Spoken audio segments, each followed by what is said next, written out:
अस्वलांबा ते आळंदी काशी अयोध्या यात्रा आपल्याला सर्वांना माहीत आहे की आपण किमान 2 ते 3 वेळा प्रभू रामचंद्राचं दर्शन घेतलेलं आहे आणि निश्चितपणे आपण सर्वांनी अनुभवलं असेल जेव्हा आपण प्रभू रामचंद्राच्या मूर्तीकडं पाहिलं तेव्हा निश्चितपणे आपल्यामध्ये एक ऊर्जा निर्माण झालेली आहे, कारण एवढी शक्ती त्या मूर्तीमध्ये आहे।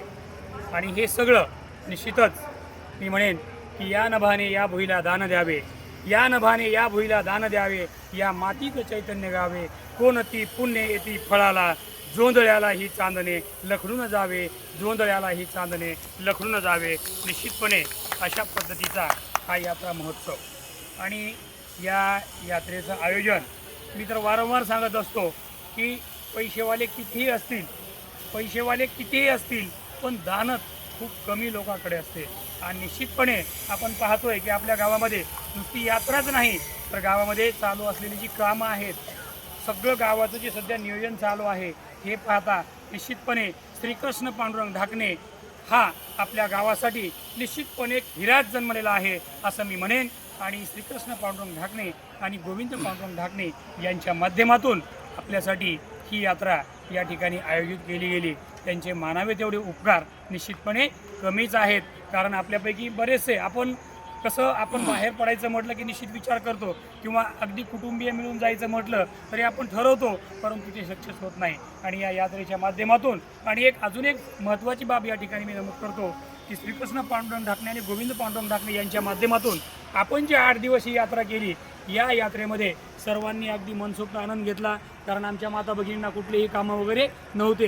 कारण आपण गावाकडे जरी म्हटलं तरी 2 घंटे जरी आपण एकमेकीच्या घरी गेलो तरी लगेच म्हणतो चल मी जाते, मला काहीतरी काम आहे, हा आपला अनुभव आहे, बरोबर ना। पण या ठिकाणी आपण सगळं विसरून या यात्रेच्या माध्यमातून ही यात्रा अतिशय सक्षमपणे आणि अतिशय आनंदाने आपण पार पाडलेली आहे।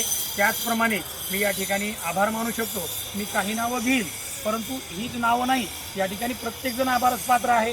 निश्चितपणे सुरुवातीलाच मी सांगितलं की श्रीकृष्ण पांडुरंग ढाकणे, गोविंद पांडुरंग ढाकणे यांचे तर उपकार मानावे तेवढे कमीच आहेत, परंतु या यात्रेसाठी जे काही मुलं आहेत, समजा गोविंद पोपळगट आहे, नितीन आहे किंवा बबरुवान आहे आणि विशेष पुढे गेले आपले आमचे नागरगोजी साहेब आहेत, हे जे अमोल आहे, ही जी व्यक्ती आहेत, मी अगोदरच सांगितलं की सगळ्यांची नावं घेणे शक्य नाही, विशेष करून सोनवणे असतील आमचे मित्र, की यांच्या माध्यमातून ज्यांनी आता हे जे मुलं आहेत जवळपास 1-2 महिन्यापासून आपल्यासाठी निश्चितपणे परिश्रम घेत आहेत। कारण जेव्हापासून तिकिटांचे बुकिंग चालू आहे तेव्हापासून त्यांचंही काम चालू आहे, सॉर्टिंग करणं, याद्या करणं, कोण कुठल्या यादीमध्ये आहे, कोण कॅन्सलेशन झालेले, हे सगळं त्यांनी केलेलं आहे। त्याचप्रमाणे पुढचा जो टप्पा आहे आता येणारा, तो पण जवळपास 300 लोकांचा टप्पा आहे आणि त्यांना पण परत याच पद्धतीने नियोजन करायचं आहे। आपण पाहतो आपण 4 माणसं असलं तर अवघड आहे, परंतु एकदाच 250 ते 300 लोकांचं नियोजन करणं एवढं सोपं काम नाही। निश्चितपणे या नियोजनामध्ये थोडंफार कमी जास्त होऊ शकतं, कुठंतरी आपली परेशानी होऊ शकते, कारण प्रवास आहे, आपल्यासोबत बॅगा आहेत, तर सर्वांनी ही निश्चितपणे आनंदाने आणि आपल्या सर्वांच्या आयुष्यभर स्मरणात राहील अशी ही यात्रा या ठिकाणी यशस्वी झालेली आहे असं मी मानतो। आणि पुन्हा एकदा श्रीकृष्ण पांडुरंग ढाकणे आणि गोविंद पांडुरंग ढाकणे यांना समस्त गावकरी मंडळ अस्वलांबा यांच्या वतीने लाख लाख धन्यवाद देतो आणि थांबतो। धन्यवाद। जय श्रीराम। जय